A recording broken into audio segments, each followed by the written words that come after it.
আন্দালিব রহমান পার্থ সাহেব যে বক্তব্য দিয়েছেন, আমরা ক্লাস 8-9-এ যে ডিবেট করতাম সেটি রিভার্টাল দিলে 20 মিনিট সময় লাগবে। মাননীয় স্পিকার, আমি ওনার বক্তব্যের রিভার্টাল দিচ্ছি।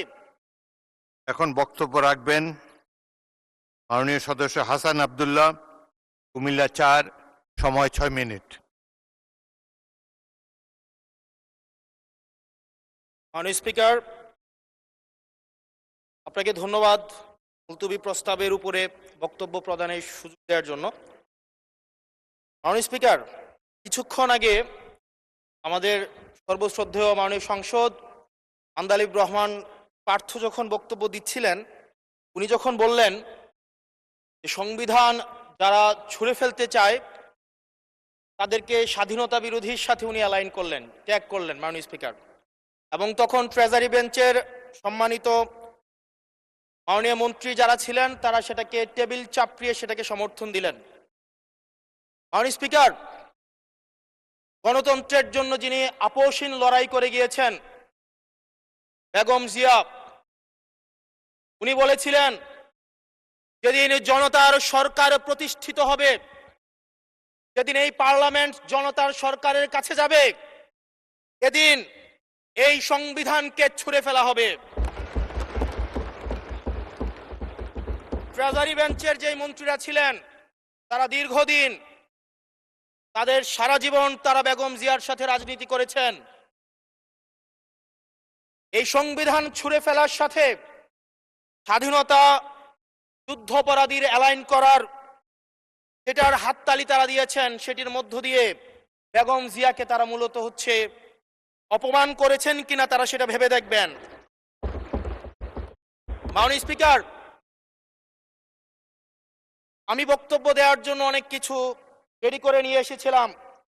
আমরা আইনমন্ত্রী বলেছেন রুশু পড়ার জন্য, তারপরে হচ্ছে হবস পড়ার জন্য, মদিনা সনদ পড়ার জন্য পড়েছিলাম, কিন্তু আন্দালিব রহমান পার্থ সাহেব যে বক্তব্য দিয়েছেন, আমরা ক্লাস 8-9-এ যে ডিবেট করতাম সেটি রিভার্টাল দিলে 20 মিনিট সময় লাগবে। মাননীয় স্পিকার, আমি ওনার বক্তব্যের রিভার্টাল দিচ্ছি।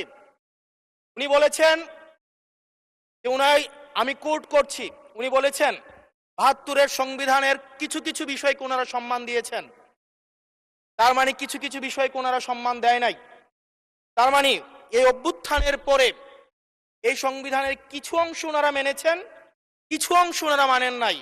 ওনারা কেবল ওই অংশটাই মেনেছেন যে অংশটা ওনাদের পক্ষে গিয়েছে, যে অংশটা ওনাদের বিপক্ষে গিয়েছে এই অংশটা ওনারা মানেন নাই।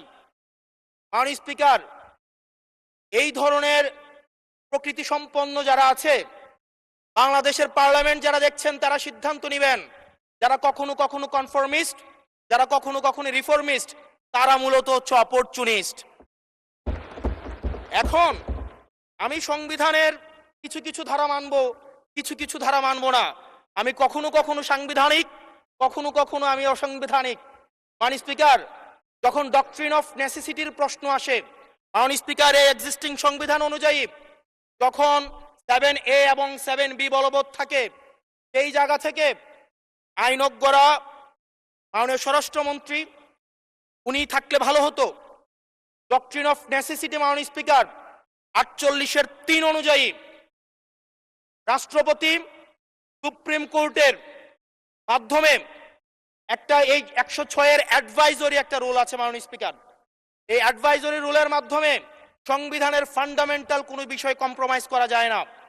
মাননীয় স্পিকার, যদি আমি এই সংবিধান মানি তাহলে এই অন্তর্বর্তীকালীন সরকারের বৈধতা প্রশ্নবিদ্ধ হয়। মাননীয় স্পিকার, মাননীয় স্পিকার, যদি এই সংবিধানকে আমি ধারণ করতে চাই, মেনে চলতে চাই, সেদিন 64 বিধি অনুযায়ী অ্যাটর্নি জেনারেল নিয়োগ দেওয়া হয়েছিল 6 আগস্ট।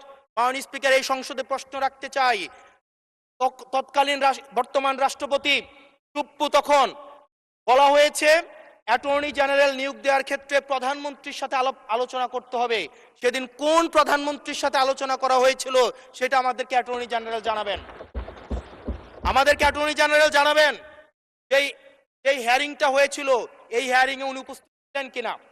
তখনকার সময়ের যিনি প্রধান বিচারপতি ছিলেন ওবায়দুল হক, তিনি তখন কোথায় ছিলেন, সেই রায়ের কপিটা আমরা দেখতে চাই। মাননীয় স্পিকার, মাননীয় স্পিকার, আপনি যখন বেগম জিয়াকে 6ই আগস্ট সর্বপ্রথম ছাত্র জনতা যখন সিদ্ধান্ত নিয়েছিল আর এক মুহূর্ত বেগম জিয়াকে কারাগারে থাকতে দিবে না, বেগম জিয়াকে রাষ্ট্রপতির আদেশের মধ্য দিয়ে বেগম জিয়াকে সেদিনই হচ্ছে কারাগার থেকে এই জুলুমের মধ্যে রাখা হয়েছিল, সেটা থেকে ছাত্র জনতার রায়ের মধ্য দিয়ে সেখান থেকে বের করে আনা হয়েছিল। মাননীয় স্পিকার, যদি এই সংবিধানকে বাইবেল ধরে নেই, এই সংবিধানকে যদি গসপেল ধরে নেই, এই গসপেলের পুরোহিত অনুযায়ী যেভাবে ভ্যাটিকান সিটি চলে সেটা যদি আমরা ধরে নেই, তাহলে মাননীয় স্পিকার সেদিন বেগম জিয়া জেল থেকে বের হতে পারেন না। মাননীয় স্পিকার, মাননীয় স্পিকার, সেদিন বেগম জিয়া জেল থেকে বের হয়েছিল অভ্যুত্থানের জনরায়ের ভিত্তিতে। মাননীয় স্পিকার, মাননীয় স্পিকার, আপনারা বলছেন আপনারা ঠিক সেই জায়গায় আপনারা সংবিধানকে আপনারা মানছেন যেই জায়গায় সংবিধান থেকে আপনারা বেনিফিটেড হবেন। মাননীয় স্পিকার, গ্রামের ভাষায় কথা আছে, বলতে চাই না, যে গাং পার হইলে মাঝি কোন দুলা ভাই। ছাত্ররা আপনাদের নেতা কর্মীরা গত 17 বছর ধান খেতে ঘুমাইতে হয়েছে, এক তিতিক্ষার মধ্য দিয়ে যেতে হয়েছে। মহাসচিব কান্না করে বলেছে তাদের নেতা কর্মীরা ঢাকায় এসে রিক্সা চালিয়ে জীবন নির্বাহ করত।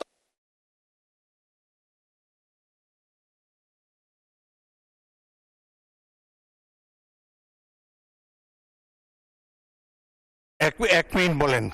মাননীয় স্পিকার, আজকে দেখেন, আজকে লক্ষ লক্ষ নেতা কর্মী তাদের রক্ত দিয়েছে।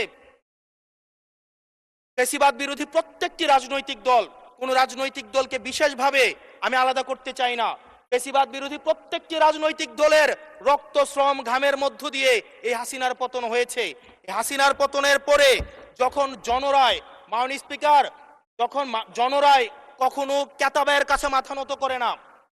এটা ভ্যাটিকান সিটি নয় যে গসপেল অনুযায়ী হচ্ছে দেশ পরিচালিত হবে। 68% জনগণ তারা সিদ্ধান্ত জানিয়ে দিয়েছে এই সংবিধানের যেই বেসিক স্ট্রাকচারাল জায়গায় কোন জায়গাগুলোতে রিফরমেশন আনতে হবে। মাননীয় স্পিকার, মাননীয় স্পিকার, আন্দালিব রহমান পার্থ সাহেব বলেছেন যে অর্ডারে নাকি হচ্ছে সংবিধান সংস্কার পরিষদের গঠনটা নাই। উনি যদি একটু পরিশ্রম করতেন, জাস্ট একটা পাতা উল্টাইতেন, একটা পাতা পরেই বলা হয়েছে সংবিধান সংস্কার পরিষদ গঠন, যদি হ্যাঁ জয়যুক্ত। ধন্যবাদ মাননীয় সদস্য, ধন্যবাদ।